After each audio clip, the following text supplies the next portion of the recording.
Le soleil du matin traversait les hautes vitres du nouveau hall de l'hôtel Empereur, se reflétant sur les colonnes dorées et le sol en marbre poli. Samira observait tout depuis le haut de l'escalier avec un mélange de fierté et d'inquiétude.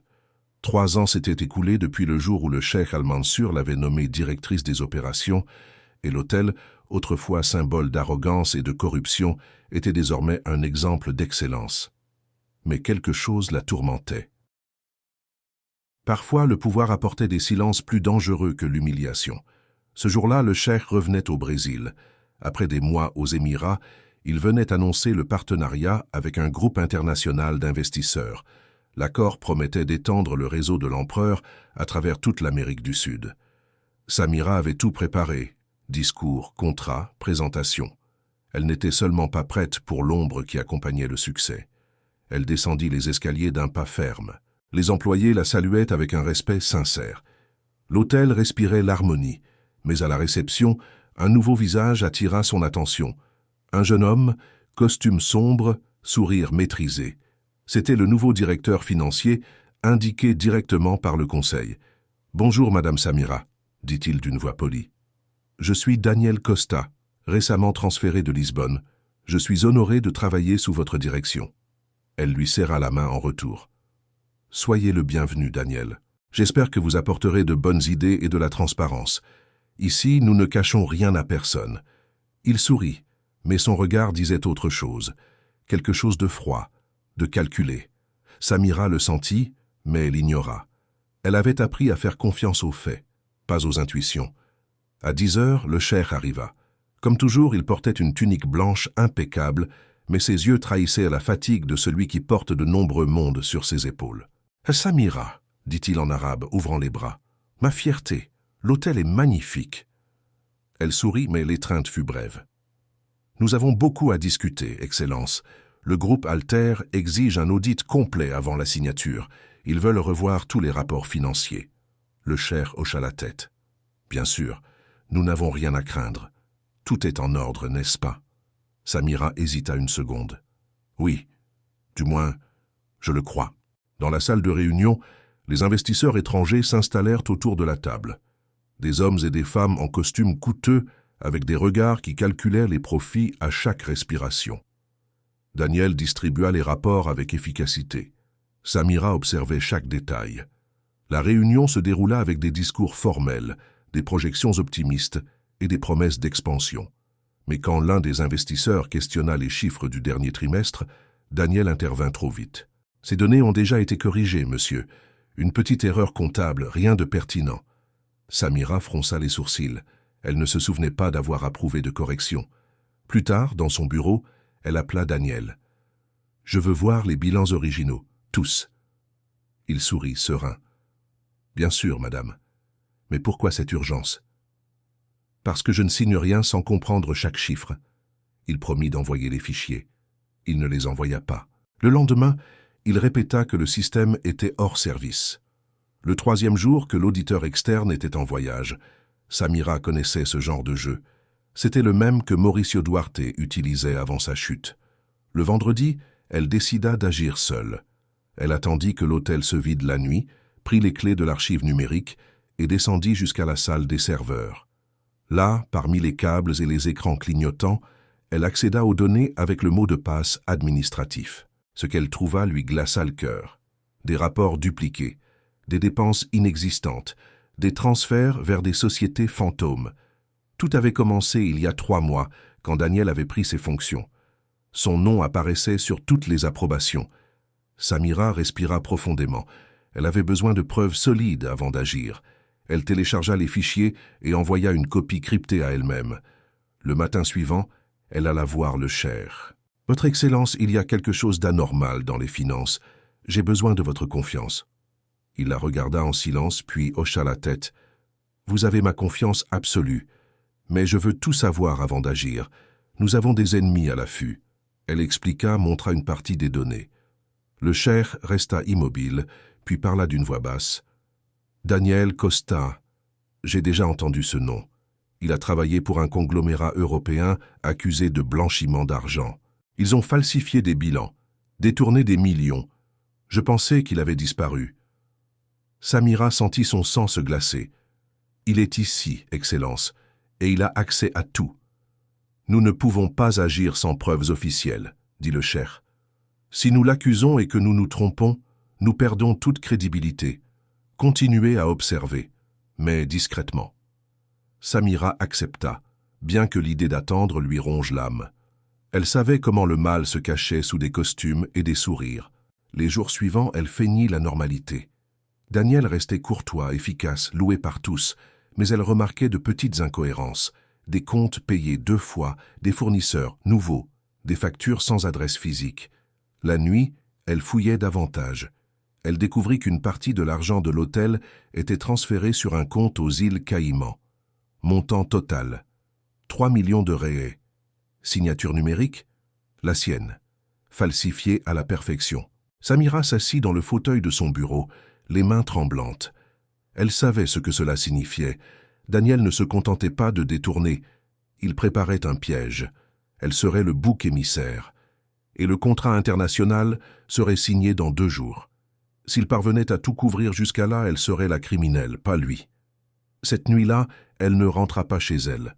Elle dormit sur le canapé de la salle de réunion, les lumières éteintes. Sa tête bouillonnait.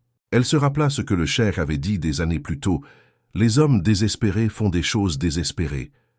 Peut-être était-il temps de montrer que les femmes déterminées aussi. Le matin, elle alla voir Dona Lourdes, désormais superviseur général. « J'ai besoin de votre aide, » dit-elle, « mais personne ne doit savoir. » La femme aux cheveux gris et au regard attentif hocha la tête sans hésiter. « J'ai toujours été avec vous, ma petite. » Ensemble, elles élaborèrent un plan. Samira feindrait de préparer la présentation finale pour le groupe Alter, tandis que Lourdes observerait Daniel et collecterait tout mouvement suspect. Un jeu de patience et de risque. L'après-midi, le cheikh convoqua une réunion privée. « Samira, les investisseurs sont impatients. Ils veulent des résultats. Nous devons agir vite. » Elle expliqua le plan. « Si je confronte Daniel maintenant, il effacera tout. Il faut qu'il pense qu'il a gagné. » Le cheikh l'observa longuement, puis sourit. « Vous avez trop bien appris de moi. Faites à votre manière. Mais si quelque chose tourne mal, je serai là. » La nuit suivante, Samira entra dans la suite présidentielle, la même où sa vie avait changé 3 ans plus tôt. Elle posa l'ordinateur portable sur la table et démarra l'enregistrement vidéo. « Si vous voyez ceci, commença-t-elle, cela signifie que je n'ai peut-être pas réussi à empêcher. Mais la vérité doit être enregistrée. » Elle enregistra pendant 30 minutes, expliquant chaque détail, chaque chiffre, chaque preuve. Elle sauvegarda le fichier et envoya une copie automatique à l'email du cheikh. Puis elle effaça les traces. Elle était prête. Le jour de la signature arriva. Le grand salon était impeccable, décoré de fleurs blanches et de tapisseries luxueuses. Les caméras de la presse attendaient à la porte. Daniel allait et venait, contrôlant chaque détail. Quand il la vit, il sourit. « Prête pour le grand jour, Madame Samira ?»« Plus que jamais, » répondit-elle froide. Les investisseurs arrivèrent à 10 heures précises. Le cheikh les salua, des discours furent prononcés, des toasts préparés. Tout semblait parfait, jusqu'à ce que Daniel pose le contrat sur la table. « Il ne reste plus que votre signature, Excellence, et le groupe Alter sera officiellement notre partenaire. » Le cheikh regarda Samira. Elle fit un léger signe de tête. Il prit le stylo et s'arrêta. « Avant de signer, dit-il, j'aimerais entendre la directrice Samira. Après tout, c'est elle qui a préparé les rapports. » Daniel se figea un instant, puis se ressaisit avec un sourire. « Bien sûr, bien sûr. La parole est à vous, madame. » Samira se leva lentement. Toute la salle se tut.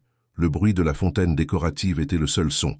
Elle posa les mains sur la table et regarda le cheikh, puis Daniel. « Messieurs, avant que ce contrat ne soit signé, il y a quelque chose que vous devez savoir. » Daniel tenta d'interrompre. « Ce n'est pas le moment pour... » « C'est exactement le moment, » coupa-t-elle. « Parce que quand la vérité est retardée, la justice meurt. » Samira inspira profondément. « Au cours des dernières semaines, j'ai mené un audit parallèle des finances de l'hôtel. J'ai découvert que des millions ont été détournés vers des comptes à l'étranger en utilisant des documents falsifiés avec ma signature. J'ai des preuves, dates, registres et confirmations bancaires. Tout est ici. » Elle posa une clé USB sur la table. Les murmures commencèrent. Les investisseurs se regardèrent. Le cheikh resta immobile. Daniel, pâle, tenta de rire. « Avec tout le respect, c'est absurde.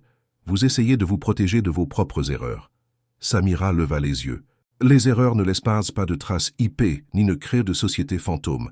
Mais les vôtres, si. » Elle cliqua sur la télécommande et l'écran géant s'alluma derrière elle. Une série de diapositives apparut.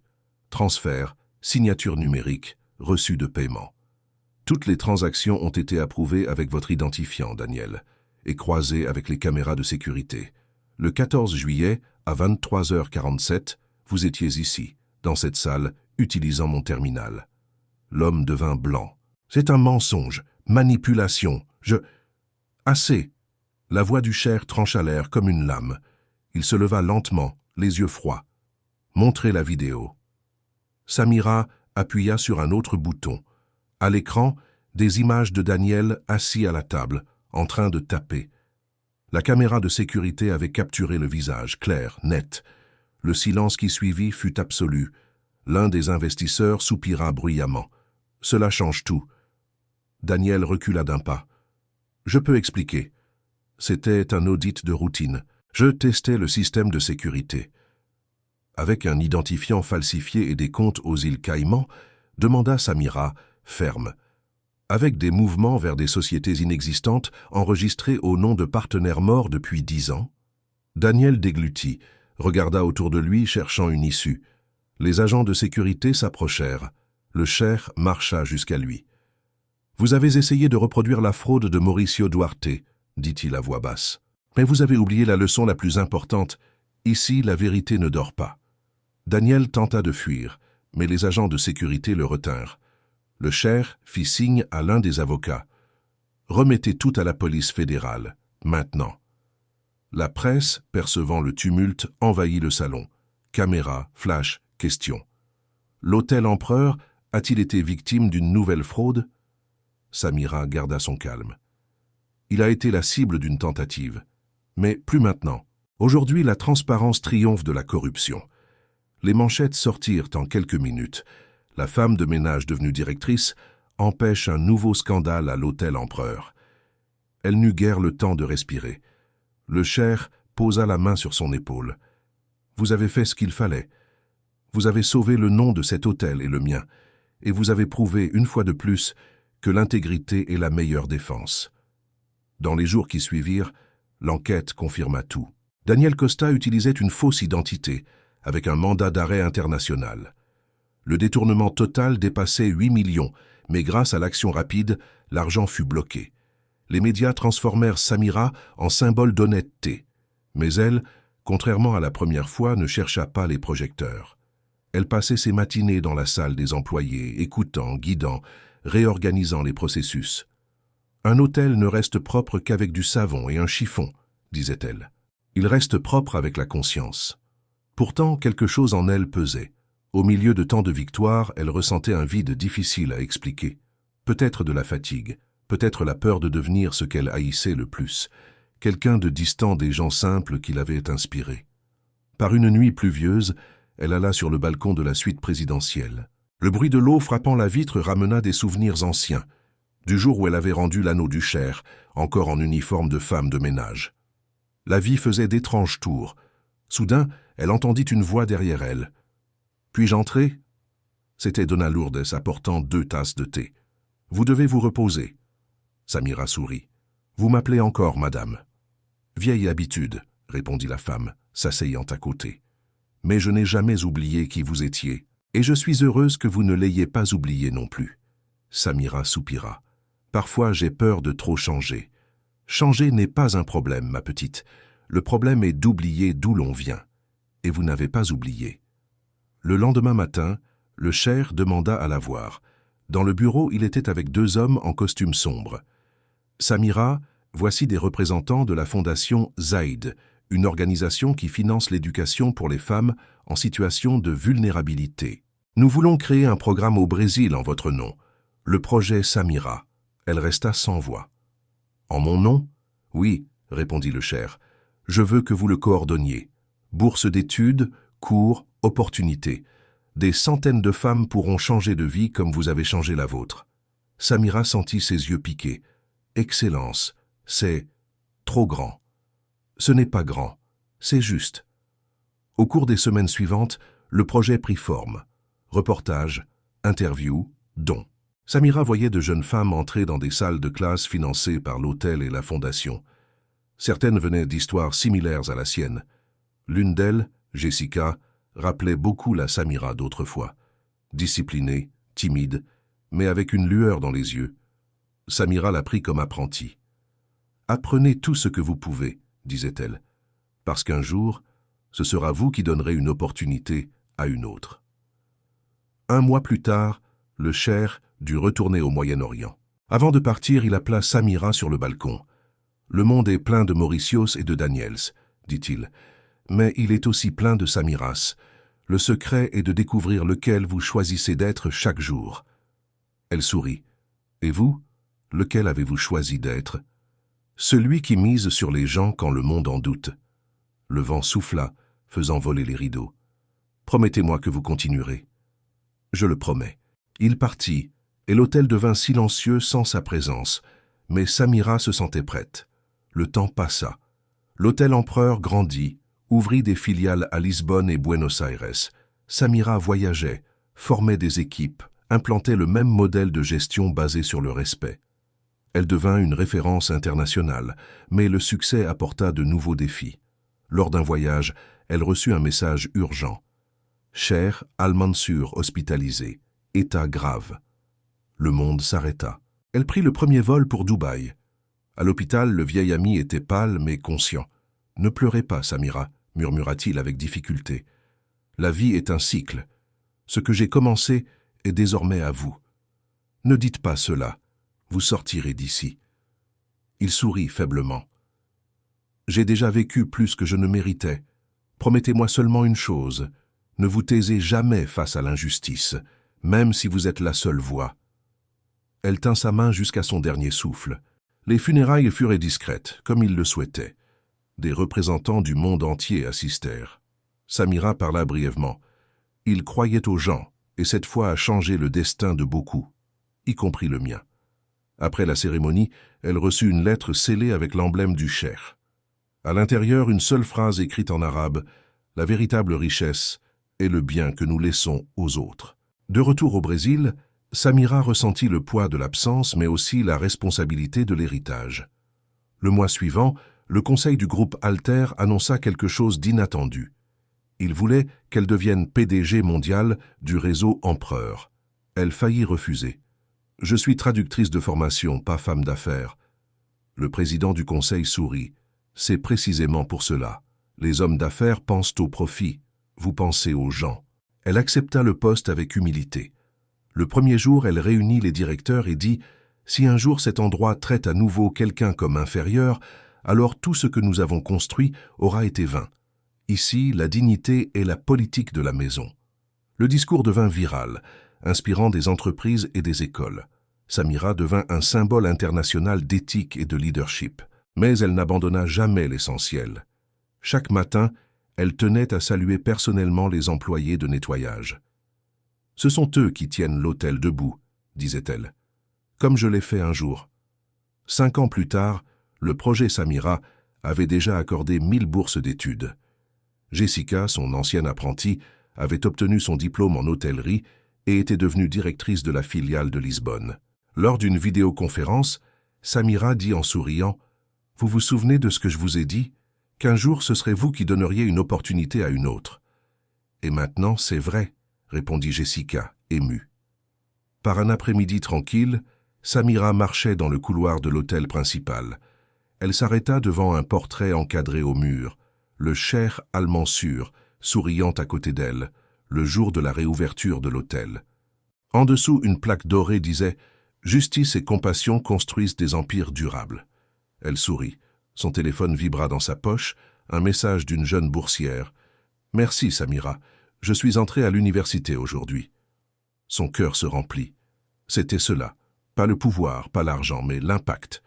Cette nuit-là, seule sur le balcon de son appartement, elle regarda l'horizon. La ville pulsait de lumière. de voitures, de sons, mais en elle régnait la paix.